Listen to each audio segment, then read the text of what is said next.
नमस्कार दोस्तों, मैं हूं अर्पित और एक बार फिर से आपका स्वागत है। लोकसभा चुनाव 2024 में मिली जबरदस्त सफलता से उत्साहित समाजवादी पार्टी ने अभी से मिशन 2027 की तैयारियां शुरू कर दी हैं। मिशन 2027 यानी विधानसभा चुनाव 2027 में जो होने हैं उसमें जीत हासिल करना और अखिलेश यादव को मुख्यमंत्री की कुर्सी तक पहुंचाना।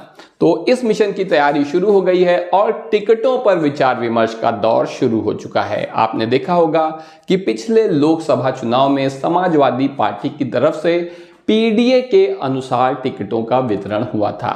सपा के राष्ट्रीय अध्यक्ष अखिलेश यादव ने पीडीए का नारा दिया था, जिसका मतलब है पिछड़ा, दलित, अल्पसंख्यक, और उन्होंने खुद बताया ए से अगड़ों में भी पिछड़ा। आपने देखा भी होगा कि सवर्ण समाज को भी काफी प्रतिनिधित्व दिया गया था टिकटों के वितरण में। हालांकि आज हम जिस बारे में बात करने जा रहे हैं कि वो कौन से ब्राह्मण प्रत्याशी हैं जिन्हें सपा विधानसभा चुनाव में अपना टिकट देकर मैदान में उतारने जा रही है। हालांकि ये बात बिल्कुल सच है कि ब्राह्मण समाज का ज्यादातर वोट 75 से 80% तक वोट भारतीय जनता पार्टी के पक्ष में जाता है। लेकिन इसके बावजूद न केवल सपा से ब्राह्मण समाज को टिकट मिला था बल्कि वो लोकसभा चुनाव जीते भी थे, जैसे कि बलिया से सनातन पांडे ही जीते थे। तो एक बार फिर से सपा उसी फॉर्मूले पर काम करेगी और आज हम आपको बताएंगे कि कौन से ब्राह्मण प्रत्याशी सपा के टिकट पर मैदान में उतरने जा रहे हैं।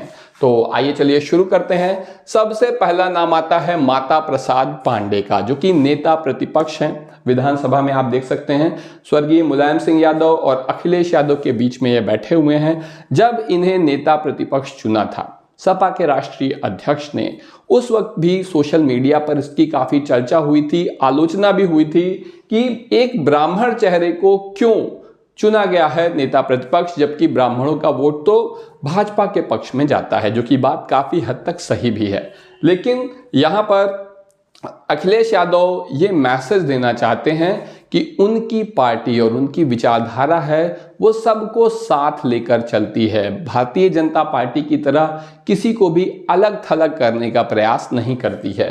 तो ऐसे में माता प्रसाद पांडे, जो कि सिद्धार्थनगर से वर्तमान में भी विधायक हैं, इनका टिकट मिलना तय है और ये चुनाव भी जीत जाएंगे, इसमें कोई शक नहीं है। लेकिन आप लोग कमेंट सेक्शन में जरूर बताइएगा कि आपको क्या लगता है, जीत पाएंगे या नहीं जीत पाएंगे। जीतना इस बात पर निर्भर करता है कि सपा के जो वोटर हैं वो वोट दें, इसके अलावा वो अपने समाज का वोट भी लेकर आए अपने पक्ष में। 100% ना सही 40% 50% तो लाना ही होगा। इसके अलावा अगले हैं पवन पांडे, जो कि अयोध्या विधानसभा से चुनाव लड़ते हैं। आपको बता दें लोकसभा चुनाव जो हुआ था, जब अवधेश प्रसाद लोकसभा का चुनाव जीते थे, तो अयोध्या विधानसभा जो है फैजाबाद लोकसभा के अंतर्गत थी, वहां पर सिर्फ 4000 वोटों से समाजवादी पार्टी पीछे थी। जबकि भारतीय जनता पार्टी का इतना बड़ा अभियान अयोध्या को ही केंद्र बनाकर पूरे भारत में चल रहा था, राम मंदिर से जुड़ा हुआ, तो इसमें इनका बहुत बड़ा योगदान था। इन्होंने बहुत जो है जमीन पर डटकर लड़ाई लड़ी थी और अब इन्हें यहां से टिकट मिलना तय है अयोध्या विधानसभा सीट से। आप देखेंगे कि पवन पांडे सपा के टिकट पर चुनाव लड़ने जा रहे हैं। ये 2012 में इसी सीट से विधायक रहे हैं और पूर्व मंत्री भी रह चुके हैं सपा की सरकार में। लेकिन 2012 के बाद ये 2 बार इसी सीट से विधानसभा चुनाव हार गए हैं। तो ये जीत पाएंगे या नहीं, इसी पर निर्भर है कि क्या ये ब्राह्मण समाज का वोट भी लेकर आ पाएंगे अपने पक्ष में। अगले हैं बैजनाथ दुबे, जो कि गोंडा और कैसरगंज क्षेत्र में काफी प्रभावी हैं और इनका नाम भी चल रहा था यहां पर लोकसभा चुनाव के टिकट के लिए भी। लेकिन यहां से श्रेया वर्मा को टिकट दिया गया, हालांकि वो भी हार गई। लेकिन इस सीट पर अब विधानसभा में यहां पर इन्हें टिकट मिलना तय है, इन्हें जरूर टिकट मिलेगा। जीतेंगे या नहीं आप लोग कमेंट सेक्शन में जरूर बताइए। अगला नाम है संजय पांडे, विश्वनाथगंज प्रतापगढ़। आपको बता दें संजय पांडे जी जो हैं ये पूर्व विधायक और मंत्री, समाजवादी पार्टी से जुड़े बहुत ही पुराने नेता राजा राम पांडे के बेटे हैं। राजा राम पांडे जी का निधन हो गया, तब इन्हें टिकट मिलना था विश्वनाथगंज सीट से प्रतापगढ़ की, लेकिन इनको टिकट मिला 2022 के विधानसभा चुनाव में, फिर कट गया, फिर से मिला और फिर कट गया। आखिरकार समाजवादी पार्टी यहां से चुनाव हार गई। अगर इन्हें टिकट मिला होता तो ये सीट निश्चित रूप से निकल जाती, सपा को मिल जाती। लेकिन दुर्भाग्य रहा कि इस तरीके से चीजें घटी कि सपा को भी यहां पर चुनाव हारना पड़ा और संजय पांडे तो खैर टिकट ही नहीं मिला, तो अब क्या कहें, इनकी स्थिति गड़बड़ हो गई थी। लेकिन ये क्षेत्र में काफ़ी लोकप्रिय हैं। इनके पिताजी बहुत ही लोकप्रिय थे और इन्होंने बहुत महत्वपूर्ण भूमिका निभाई है। शिवपाल सिंह पटेल यानी डॉक्टर SP सिंह पटेल जो प्रतापगढ़ से लोकसभा का चुनाव जीते हैं, उनकी जीत में। तो ऐसे में इनको भी विश्वनाथगंज से न केवल टिकट मिलेगा बल्कि ये चुनाव जीत भी जाएंगे। क्योंकि मैं यहाँ रहता हूँ, मैं जानता हूँ कि ऐसे कुछ नेता हैं जो अपने चेहरे के दम पर, ये अपने पिताजी के नाम पर और अपने खुद के व्यवहार के नाम पर अच्छे खासे सभी समाज का वोट, बल्कि ब्राह्मण का भी नहीं, सभी समाज का वोट लाने में सक्षम है। इसके अलावा संतोष पांडे लम्हुआ से हैं और ये जीत पाएंगे कि नहीं मैं आश्वस्त नहीं हूं, लेकिन इन्हें टिकट जरूर मिलेगा। जीतना इसी पर निर्भर है कि क्या ये अपने समाज का कितना प्रतिशत वोट ला सकते हैं। लम्हुआ से ये 2 बार हार भी चुके हैं, लेकिन इनके काफ़ी विश्वास पात्र हैं अखिलेश यादव के, और ऐसे में इनको टिकट मिलना तय है। अगली है पूजा शुक्ला जो कि लखनऊ से आती हैं। समाजवादी पार्टी की बहुत ही जुझारू नेता हैं।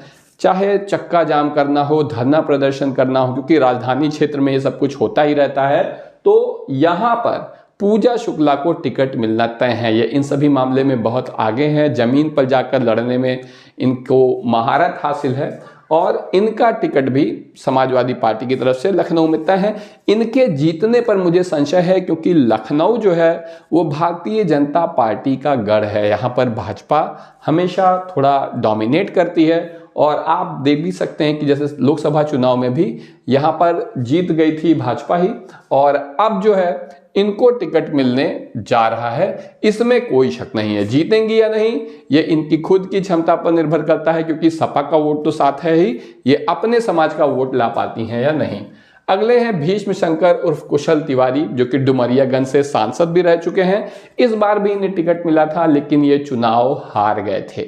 लेकिन अब विधानसभा चुनाव में 403 सीटें होती हैं पूरे उत्तर प्रदेश में और इन्हें भी यहाँ पर सीट मिलना तय है और ज़्यादातर उम्मीद है कि जीत जाएंगे। लेकिन मैं बिल्कुल आश्वस्त होकर नहीं कह सकता। आप लोग कमेंट सेक्शन में ज़रूर बताएं कि आपको क्या लगता है। अगले हैं ललितेश पति त्रिपाठी जिन्हें भदोही सीट में लोकसभा का टिकट मिला था भदोही से।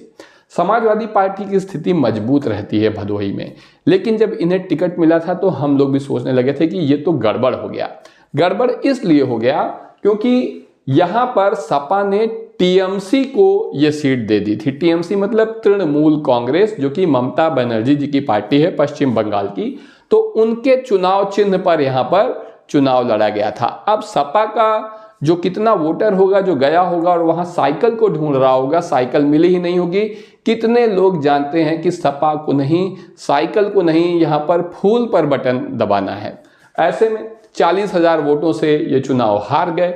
लेकिन अब विधानसभा चुनाव में ऐसा नहीं होगा, ये साइकिल चुनाव चिन्ह पर चुनाव लड़ेंगे और अच्छी उम्मीद है कि ये जीत जाएंगे।